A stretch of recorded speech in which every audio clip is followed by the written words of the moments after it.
بسم الله الرحمن الرحیم. دوستانو، فاروق اعظم یم. السلام علیکم و رحمت الله و برکاته. نن جمعه د وژه 1402 هجري شمسي ده. تېره چهارشنبې مې د اوبو او انرژي وزارت د یو هیئت په مشرۍ د نړیوال بانک د یو عالي رتبه هیئت سره مجلس درلود. د هغوی لخوا خیر مقدم تر ویلو وروسته موږ ورته وویل چې د نړیوال بانک 11 پروژې د برېښنا په برخه کې نیمه تکمیل پاتې دي، چې په هغو کې د کاسا زر لویه پروژه ده، د هرات سب سټیشن، د چشت او کروخ سب سټیشنونه، په انجیل کې سولري پروژه، د نغلو بند محافظتي او میخانیکي کارونه او داسې نور پروژې شامل دي. د دغو پروژو مجموعي لګښت تقریبا $302 میلیون وو، چې د نوموړو پروژو ډیره برخه پیسې ساختماني قراردادیانو ته استخوا ورکول شوي دي، خو یو څه لا پاتې دي. د تیر حکومت په سقوط سره اوس دغه مهمې پروژې معطل دي. که دا پروژې تکمیل نشي، سوي کارونه هم خرابیږي او د نړیوالې ټولنې رنګ په بدیږي، چې دا موږ نه غواړو. موږ نه غواړو خلک ووایي چې دغه پروژه د افغانستان د خلکو لپاره نه وه، بلکې سیاسي او تبلیغاتي رنګ یې درلود.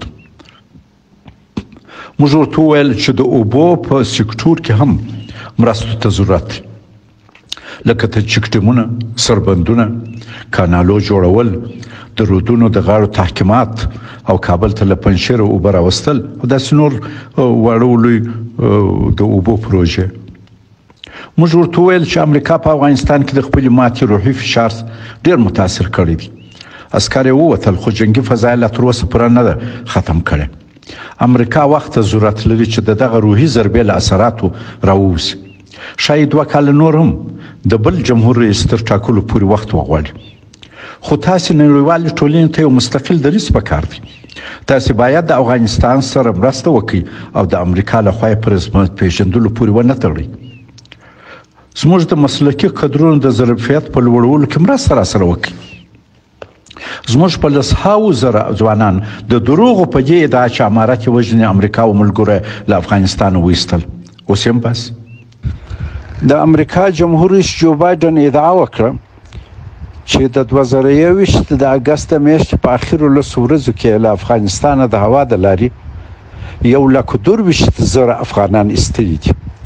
اوس هم د افغاني ځوانانو مسلکي کدرونو او د قوی کار د ایستلو لړۍ په یو بل شکل په یو بل لار طریقه روانه ده. دغه د دښمنۍ نښانې باید لرې شي او زموږ سره د مسلکي ظرفیت په لوړولو کې مرسته وشي.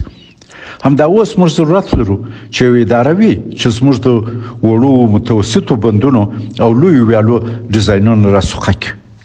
په جواب کې د بانک د هیئت مشر وویل نړیوال بانک مبلغ $100 میلیون افغانستان ته تخصیص کړی دی، چې دا ډېرې پیسې دي او نور هم شاید راسي چې د شلو اوبو انرژي په برخه کې په افغانستان کې ولګول شي.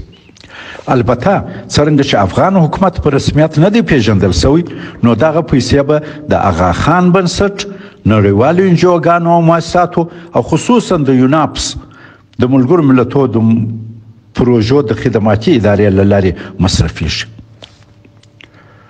دوستانو، د دوی دغه خبرې زه سخت په اندېښنه کې واچولم چې تېر 20 کاله همدغه معامله د افغانستان سره په یو بل شکل شوې ده، چې ناکامه معامله وه او اوس بیا نړیوال پر هماغه ناکامه لار روان دي. په تېر 20 کاله کې خصوصا اول 10 کاله د 2002 څخه بیا تر 2012 پورې د امریکا او ملګرو مرستې چې په $100 میلیون وه د خپلو انجوګانو او له لارې په افغانستان کې په دې استدلال مصرفولې چې افغانان د دغو پیسو د جذب او مصرف ظرفیت نه لري.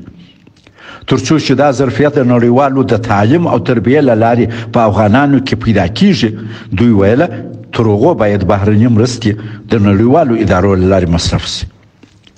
هغوی ته متاسفانه د هغه وخت حاکمانو جرأت نه درلود ووایي چې تر تاسې موږ افغانستان ښه پیژنو او زموږ د ضرورت اولتونه هم تر تاسو موږ ښه تشخیصولی شو.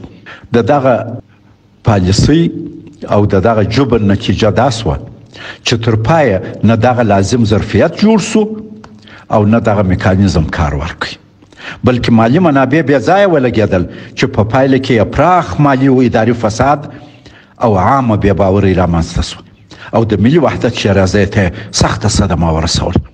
اوس بیا همغه کار په بله بهانه کیږي، وایي څرنګه چې امارت په رسمیت نه دی پیژندل سوی، نو خارجي مرستې باید د خارجي مؤسسو له لارې په داخل د افغانستان کې لکه څنګه چې خارجیان یې غواړي مصرف سي. لکه پخوانۍ لار چې ناکامه وه، دا لار به هم حتما نتیجه نه ورکوي.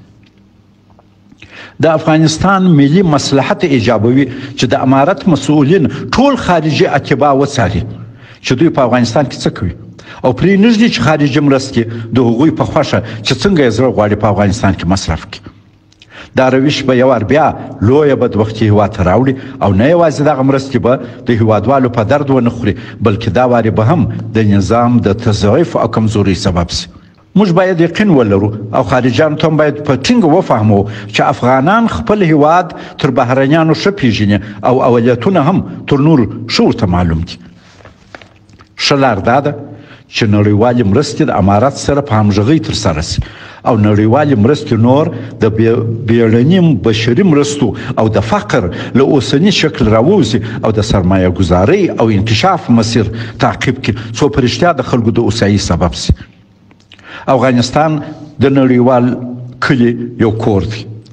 دوستانو، افغانستان د نړیوال کلي یو کور دی او د نړیوالو سره په تعامل موږ مجبور یو، خو نړیوال هم باید دا ومني چې افغانستان د نړیوال کلي یو کور دی او په دغه کلي کې خپل ځای لري. حسن تفاهم، متقابل احترام او په ګډه عمراني کارونه د ټولو په ګټه دي. موږ ټول باید یو بل سم درک کو او ګډ کار ته متحد اوسو. والسلام علیکم ورحمة الله وبرکاته.